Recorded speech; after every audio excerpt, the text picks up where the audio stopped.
After all the other chapters, there are still more references to Godwyn's survival in the game. I think the previous chapters were convincing enough. In any case, I am definitely convinced by the idea of We Are Godwyn, and will try to use the previous chapters as a basis for the next ones to uncover even more secrets in Elden Ring. As you may have noticed in the last chapter, there are of course hidden references to other characters as well. For example, the question arises as to who the mysterious figure with the black hood is. And are there other characters who had a special relationship with Godwyn? The story of Elden Ring is not just about Godwyn alone.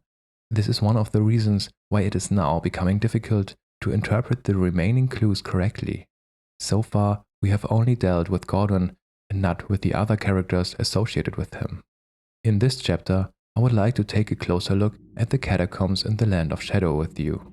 Many of you have probably noticed that these have a connection to Godwyn. There are exactly 3 catacombs in the Land of Shadow: the Scorpion River Catacombs, the Darklight Catacombs, and the Fork Rift Catacombs. Similar to the paintings and items, I will look at thematic connections with you to work out possible clues about the lore. All catacombs contain a Death Knight. These were once the personal guard of Godwyn. Their armor reads, Death Knight Armor, golden armor of the Death Knights, adorned with an antiquated depiction of the Earth Tree, enhances skills and incantations of the capital's ancient dragon cult. These knights, once Godwyn's personal guard, quested to find their transfigured master's cadaver surrogate for the coming age of the Duskborn. There are tons of questions about the role of the Death Knights in relation to Godwyn's story. What exactly is the goal of the Death Knights? The Death Knights were once Godwyn's personal guard. From the Death Knight armor, we learn that the Death Knights were searching for Godwyn's cadaver surrogate. Furthermore, the Death Knight's axe weapons say the following: Death Knight's long-hafted axe. A long-hafted golden axe wielded by the Death Knight bears a representation of a decayed golden ring, crackles with lightning, the power of the capital's ancient dragon cult. The Knight, once the personal guard of Godwyn, was also the protector of the Prince of Death's cadaver surrogate. Death Knight's twin axes, golden war axes of the Death Knight, a pair of weapons made to be wielded in both hands, crackles with lightning, the power of the capital's ancient dragon cult. The Knight, once the personal guard of Godwyn, was also the protector of the Prince of Death's cadaver surrogate. Apparently, the Death Knights have found Godwyn's cadaver surrogate and are now protecting it. Therefore, the cadaver surrogate is the grotesque figure behind the Death Knights, entwined with the tree roots. We already found the same figure in Stormvale, right next to the Prince of Death postule. The term surrogate describes a substitution for something. If we keep in mind the story of Godwyn, the Prince of Death, then I think it's clear what is meant by cadaver surrogate. The Death Knights were searching for the dead body in which Godwyn's spirit dwelt in order to reach Stormvale. The cadaver surrogate was a dead body that temporarily served as a substitution for Godwyn in order to get to Stormvale. The Death Knights were looking for this body to attach it to the tree roots in the catacombs. But why? Here too, it is difficult to grasp the big picture because in my opinion, the Death Knights are not acting in the interests of Marika or Godwyn. According to our theory, Marika, Ranni and Godwyn long for the Age of the Stars. However, we have gathered from the Death Knight armor that they desire the Age of the Duskborn. Furthermore, the Death Knights were apparently not part of Marika's plan because then they would not have had to go on a search for the cadaver surrogate. The Death Knight helmet says, Death Knight Helm, golden helm of the Death Knights, whose own death masks served as the wizards of their armor. Enhances skills and incantations of the capital's ancient dragon cult. The decayed golden wheel that adorns it represents their unbroken loyalty to Godwyn, he who became Prince of Death. The armor of the Death Knights and the wheel on their helmets are covered in gold. Although they are said to be loyal to Godwyn, I believe that the personal guard served more to keep Godwyn in check and ensure that he did not rebel. Similar to the shadowbound beasts, it is all about maintaining control over certain individuals. Here too, it is difficult to grasp the big picture, as I believe that the Death Knight's plan is less about Marika and Godwyn's motivations and more about the will of someone else. I am just trying to give you a rough idea and will explain the whole topic in future videos. Marika, Rani and Godwyn long for the age of the stars and want to escape the influence of the greater will. Radagon is loyal to the Golden Order and wants to wipe out Godwyn and those who live in death. The Death Knights long for the age of the Duskborn. Accordingly, they do not belong to either faction. Instead, the Death Knights clad in gold are merely pawns of the Greater Will, which represents the principle of order. The Greater Will and the principle of order are not limited to Radagon and the Golden Order. The Greater Will stands above Radagon and the Golden Order and merely seeks to restore order. The Order healing incantation states, one of the incantations of the Golden Order fundamentalists, used by hunters of those who live in death, alleviates death blight buildup. The noble gold mask lamented what had become of the hunters, how easy it is for learning and learnedness to be reduced to the ravings of fanatics. All the good and the great wanted, in their foolishness, was an absolute evil to contend with. Does such a notion exist in the fundamentals of order? While Radagon tries to wipe out those who live in death, the Greater Will merely seeks to incorporate the strongest prevailing force in the lands between and manipulates the Tarnished to restore the Elden Ring. We must distinguish between the principle of Radagon's Golden Order and the principles of order in general. That is why Goldmask asks, does such a notion exist in the fundamentals of order? This refers to the fundamentals of order in general. The Death Knights are therefore merely pawns of the Greater Will, whose apparent purpose is to ensure that Godwyn's power or soul is led to the Shadow Tree. Discussing the role of the Shadow Tree would go too far at this point, so I will address this instead in a video series about the Greater Will in the future. The fact that the principle of order is capable of adapting and incorporating practices that were not previously part of it is best described by Roger. In the past, something similar has already happened with regard to the practices of the Academy of Raya Lucaria. Roger tells us the following. The battle art you've learned is of the Glintstone family. They were conceived at the Great Academy of Raya Lucaria, to the north of this castle. In the past, they obeyed laws which contravened the Golden Order, or so I'm told. Fascinating, isn't it? That the Golden Order was pliable enough to absorb practices that contradicted itself in the past.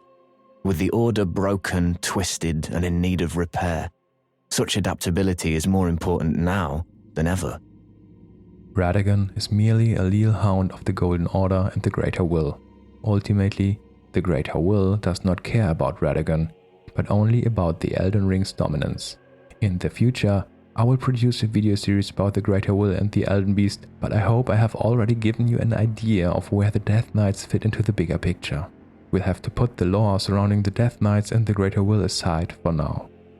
Instead, I want to look at some more references to Godwyn's survival. So let's go back to the Catacombs in the Land of Shadow and see what themes are present there. Each of the Catacombs contains a Death Knight who belonged to Godwyn the Golden's personal guard in the past. In addition, yellow fulgur bloom can be found in each of the Catacombs. These say, yellow flower that crackles with lightning, blossoms in the realm of shadows underground grave sites and places struck by lightning, imbued with the yellow lightning's essence. The yellow fulgur bloom are filled with lightning and also fit in with the Godwyn theme. We also encounter imps in the form of lions and dragons. Here too, both fit in with the Godwyn theme. On the one hand, Godwyn is the son of Godfrey and thus part of the golden lineage with a lion as its coat of arms.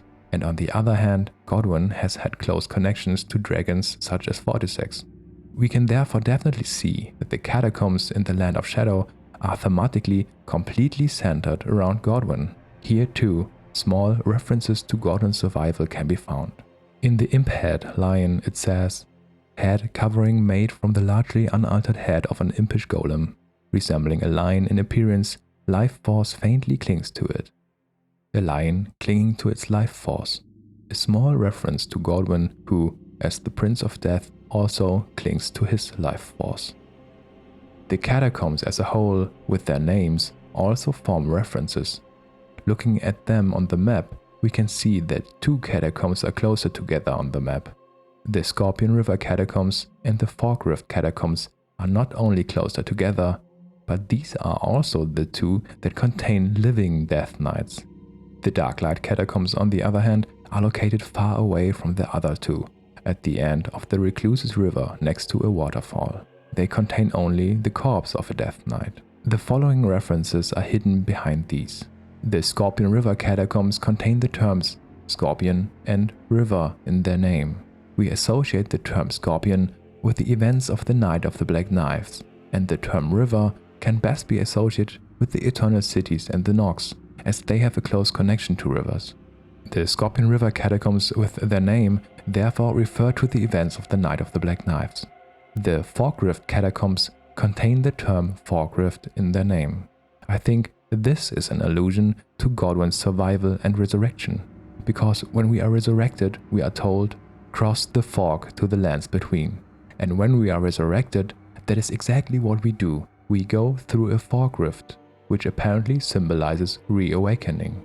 The Fork Rift Catacombs, with their name, therefore refer to Godwyn's survival and our resurrection. But what reference is made with the Darklight Catacombs? These are located at the end of the Recluse's River next to a waterfall and symbolize what Godwyn left behind. Godwyn not only left behind a soulless corpse, but also his friend Fortisex, and we also find a reference to this in the corresponding catacombs.